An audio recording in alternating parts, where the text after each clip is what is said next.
Hey everyone, welcome back to another episode of the Cooking Corner. Today I'll be showing you how to cook cube steak, stuffed cube steak to be precise, also known as poor man's steak, which fits me perfectly. You're going to first start off with a couple pieces of cube steak. I'm going to do 2 each, so I have 4 pieces. And we're just going to start off by lightly seasoning these with an AP rub. If you don't know what that is, it's just pretty much your all-purpose rub. Your salt, pepper, garlic powder, it's going to be fine.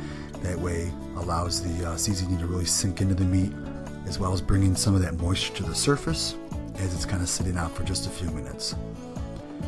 For the one section, I'm going to go ahead and use cream cheese. I'm just going to spread it right in the middle, leaving just maybe about 1/4 of an inch around the sides. Cream cheese has a high heat tolerance, and it came out pretty good.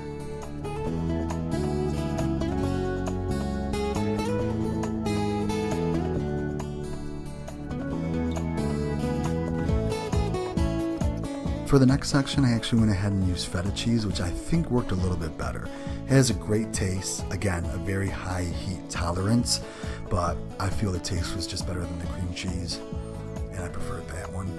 Go ahead and place them on, again, both sides of your cube steak.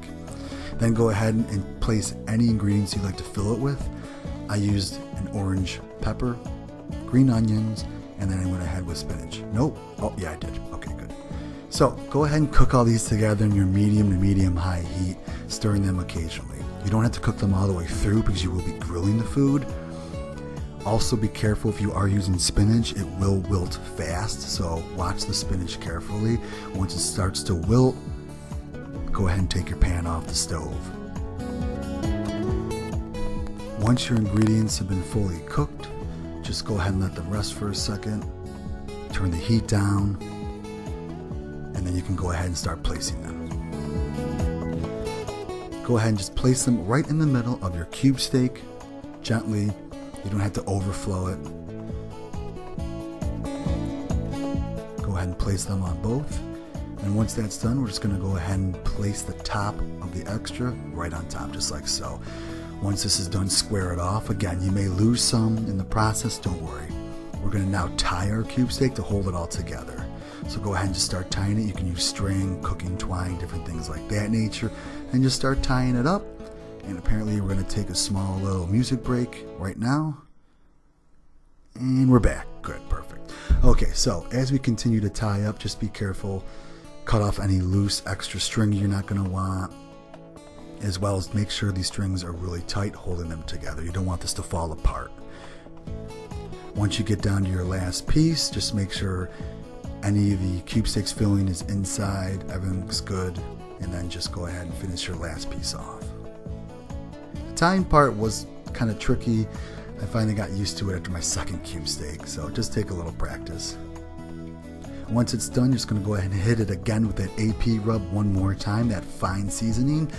Once that's done, flip it over, hit it again, and now get it with your coarse. Now this is your salt, pepper, your garlic. It's coarse now. It's going to give you that nice crust when you throw it on the grill and you sear it. Go ahead and hit it with both sides, and we're going to go ahead and go out to our grill after this. I already have my grill prepped at 350. Internally, it's got a nice temperature, so lay it right over the coals. On the other side, you can see there's no coals. And then again, right here, flipped it at around 2 to 3 minutes, let it sit. And then afterwards, I'm just going to go ahead and move it over to the indirect heat. The indirect heat, I'm going to let them sit there for about 15 to 20 minutes now.